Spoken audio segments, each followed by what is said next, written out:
नमस्कार, राधे राधे। हम लोग आ गए हैं श्री कृष्ण की जन्मभूमि मथुरा में और यहाँ का जो वाइब है बहुत ही बढ़िया हो रखा है। अब हम लोग यहाँ पे धीरे धीरे निकलेंगे, आगे बढ़ेंगे और यहाँ के स्ट्रीट फूड ट्राई करेंगे। सबसे पहले हम लोग दर्शन कर लेते हैं यहाँ के जन्मभूमि का, फिर बाकी बिहारी जी भी चलेंगे, फिर वहाँ के स्ट्रीट फूड खाएंगे। काफी मैंने व्लॉग्स में देखे हैं कि बहुत बढ़िया बढ़िया स्ट्रीट फूड मिलता है मथुरा में। और अभी हम लोग प्लेटफॉर्म से बाहर नहीं निकले, मतलब स्टेशन से बाहर नहीं निकले, धीरे धीरे स्टेशन से बाहर निकलेंगे। अब चारों तरफ का व्यू भी बहुत, मतलब मौसम जो है बहुत ठंडा हो रहा है भाई। आपका 9 डिग्री टेम्परेचर होगा मिनिमम।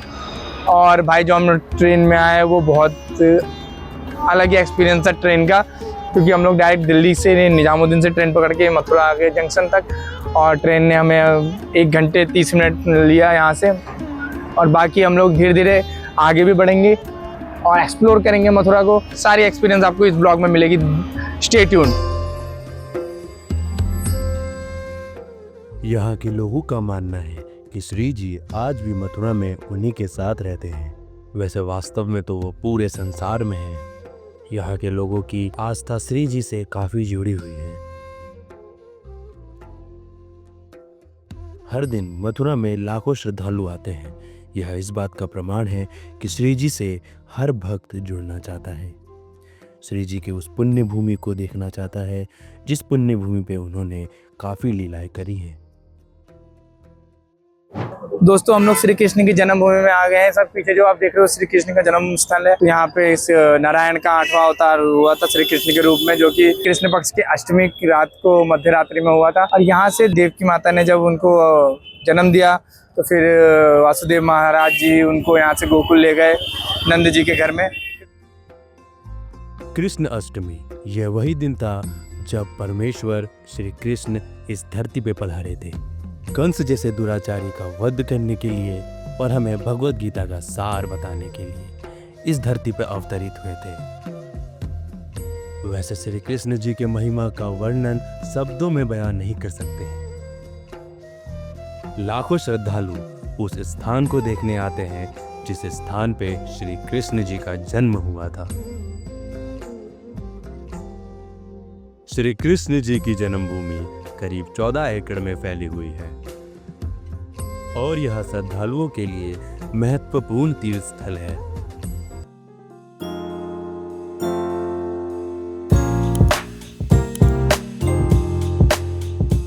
लस्सी मंगाए हैं, लस्सी पानी की तरह। देखना एक बार रिव्यू देखेंगे आप हाथ में। और भटूरा तो मस्त खुला हुआ है, एक बाइट लेके देखेंगे कैसा है।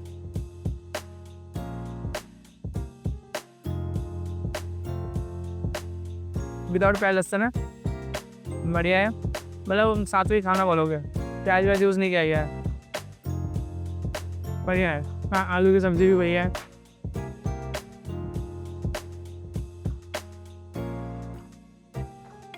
कस्तूरी मेथी और आलू का है, बढ़िया है। तो खाते हैं फटाफट।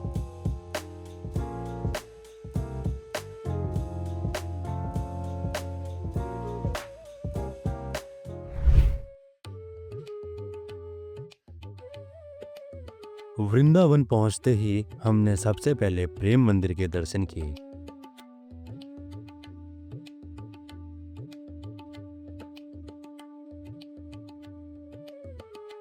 यह मंदिर श्री कृष्ण और राधा के प्रेम को समर्पित मंदिर है, जो जगत गुरु कृपालु महाराज द्वारा बनवाया गया था। यह अपने सफेद संगमरमर की शानदार वास्तुकला और रात में जगमगाती रोशनी के लिए प्रसिद्ध है।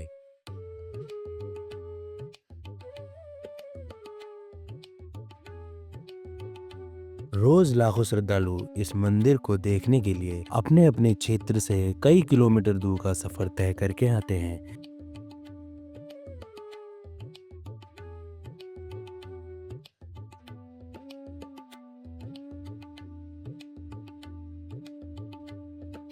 मंदिर के परिसर में केवल राधा कृष्ण जी की प्रतिमा नहीं, राम सीता की भी प्रतिमा थी। यह स्थान केवल भक्ति के लिए नहीं बल्कि प्रेम के लिए भी काफी केंद्रित जगह है।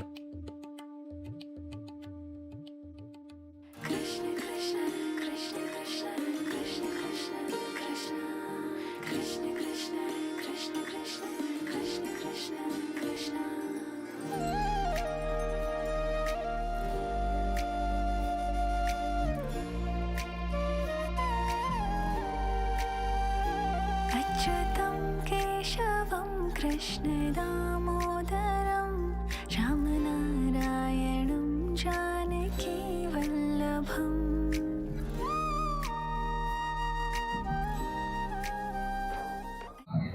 माखन मिश्री रेस्टोरेंट में बैठे हैं। इसमें क्या कहते हैं अभी हम लोगों ने आलू टिक्की ऑर्डर किया है, ठीक है।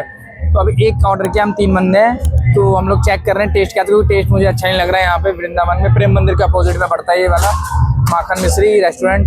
अभी हम लोगों ने बिरयानी भी खाई थी, पर हम लोगों ने 3 ले लिए थे, जो कि हमारा वेस्ट हुआ पूरा। 50 रुपये का हाफ प्लेट बिरयानी दे रहा था, उसमें रायता भी डाल दिया, तीखी चटनी भी डाल दी। इसलिए हम लोग अब थोड़ा प्रिकॉशन फॉलो कर रहे हैं कि भाई पैसा खर्च करने से अच्छा पहले एक चीज़ मंगाएंगे और एक चीज़ थोड़ा सा खा के देखेंगे, फिर उसके बाद उसके बिहाफ पे हम लोग अपने ऑर्डर देंगे। तो आने दो आलू टिक्की, फिर उसका दिखाते हैं कैसा स्वाद है। और प्रेम मंदिर के दर्शन हो गए, पर थोड़ा भागम भाग हुआ है, क्योंकि अभी जो टाइम बज रहा है ना, मैं आपको दिखा देता हूँ। 1 सेकंड रुको, 1 मिनट रुको। अभी एक बज रहे हैं, ठीक है। तो हम लोग भागम दौड़ी के साथ हुआ प्रेम मंदिर, क्योंकि हम 11:45 पे हम लोग यहाँ पे पहुँचे मथुरा से। तो फिर हम भाग दौड़ के एकदम से अंदर घुसे, जैसे तैसे घुस गए। और जो भाई कैमरामैन है आर्यन, उसके तो दर्शन ही नहीं हुआ बिल्कुल ही, वो बाहर ही रह गया, कपाट बंद हो गए। और नीचे जब हम लोग पहुँचे तो नीचे कृष्ण जी थे और राधा जी थी, तो वो हमें एक झलक दिखा। फिर हम ऊपर गए, जब राम जी और सीता माता का दर्शन हुआ बढ़िया से, उसकी वीडियो भी मैंने बनाई है, तो आपको दिख जाएगा। और बाकी आर्यन के दर्शन हुए नहीं, नीरज के दर्शन हुआ मेरे साथ, तो हम भाग भाग के हम लोगों ने दर्शन किए। पर एक चीज़ है, वृंदावन में शायद उस टाइप का मुझे दिखा नहीं खाने का, क्योंकि प्रेम मंदिर के अपोजिट में कुछ तो खाने का उतना ऑप्शंस है नहीं अवेलेबल। रेस्टोरेंट से बड़े महंगे महंगे हैं, क्योंकि अगर हम लोग समोसा चाट मांगने गए तो बट वो था नहीं, कोई टिक्की थी नहीं, कचौड़ी थी नहीं, तो हम ये माखन मिश्री में आ गए हैं। और यहाँ पे देखते क्या तो स्वाद है एक आलू टिक्की का। और बाकी उसके बाद हम लोग थोड़ा आगे जाएंगे, बाकी बिहारी 4 बजे से है दर्शन। फिर वहाँ पे दर्शन करने के बाद फिर हम मथुरा जाएंगे, फिर वहाँ पे थोड़ा फूड टेस्ट करेंगे, फिर वहाँ से निकल लेंगे अपना दिल्ली की साइड। तो ये आ गया हमारा टिक्की, और इसका स्वाद कैसे बताएंगे, बता भाई स्वाद कैसा है? ओके, मंगा सकते हैं और मंगा ले। तो भाई जब पैसा वेस्ट ना करने के लिए हम लोगों ने ऐसा काम किया है कि एक मंगा के चेक किया, अब हम अलग अलग मंगा ले रहे हैं अपना, फिर उसका खा के देखते हैं अच्छा लग रहा है।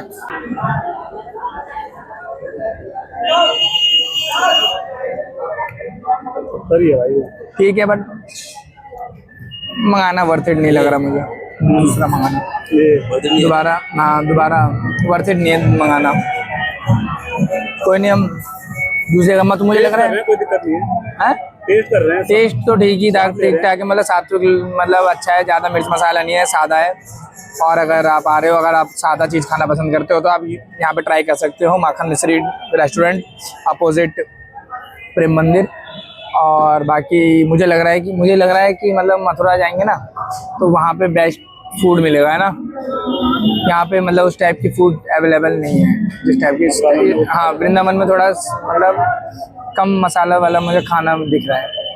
बिरयानी में भी कम मसाला था, लहसुन प्याज बहुत कम है। मथुरा में भी लहसुन प्याज नहीं होगा, पर बिरयानी में भी कम मसाला था, है ना। अब मथुरा का थोड़ा जायका लेते हैं कैसा है, और उसमें तो भाई मिलते हैं मथुरा में। चावल के वो बना दिए। हाँ, मथुरा में मिलने से पहले मैं बाकी बिहारी मंदिर भी जाऊँगा, फिर द्वारकाधीश जब पहुँचेंगे तो फिर वहाँ की गलियों में खाना पीना अच्छा होता है, तो फिर वहाँ पे देखते हैं। बांके बिहारी मंदिर वृंदावन का एक बहुत प्रसिद्ध मंदिर है। वृंदा का मतलब होता है तुलसी, अर्थात तुलसी का वन। माना जाता है कि राधा रानी और श्री कृष्ण आज भी वृंदावन के कण कण में विराजमान हैं। यहाँ के राजा हैं श्री ठाकुर बांके बिहारी, जिनके अनगिनत चमत्कारों की दुनिया दीवानी है, जिनकी एक झलक पाकर भक्त भाव विभोर हो जाते हैं।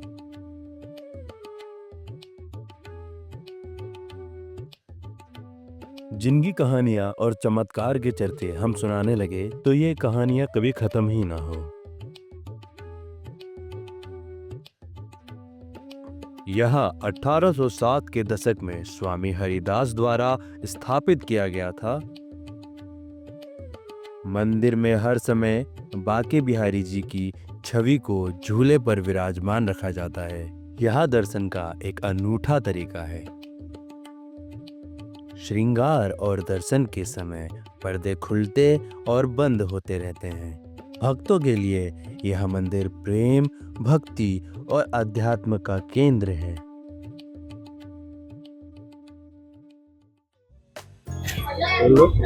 तो भाई ये लस्सी हमने सामने वाली दुकान से लिए, ये तीनों दुकान एक जैसी लग रही थी, तो मैंने उन भाई को पेमेंट कर दिया। उन भाई को बोल दिया, ग्रीन वाले भाई को बोल दिया कि मतलब दे दो, और मैंने पेमेंट कर दिया ये चंदन टीका वाले भाई को। तो कंफ्यूजन मुझे खुद समझ नहीं आया, इसका स्वाद देख के देखते देखते कैसा है। 50 रुपये गिलास है।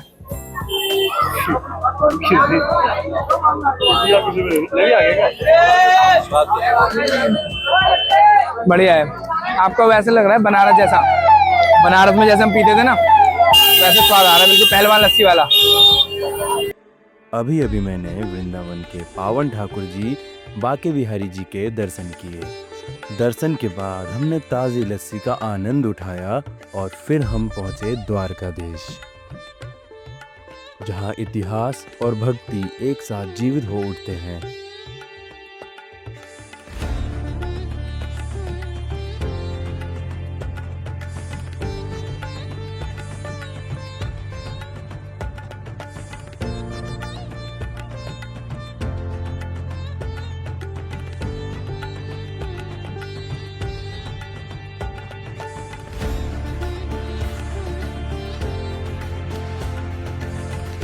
तो इस पूरे सफर के बाद हमने मथुरा की जन्मभूमि से शुरुआत की, प्रेम से भरे वृंदावन में राधा कृष्ण की भक्ति को महसूस किया और अंत में द्वारकाधीश के दर्शन किए। यह यात्रा न केवल मंदिरों का दर्शन था, बल्कि एक आध्यात्मिक अनुभव था, जहां हर कदम पर इतिहास, भक्ति और शांति हमें छूते गए। अगर आपको यह सफर पसंद आया तो चैनल को लाइक, सब्सक्राइब और बेल आइकन जरूर दबाएं, ताकि अगली बार भी हम आपको ऐसे ही दिलचस्प यात्राओं पर साथ ले जा सके। धन्यवाद।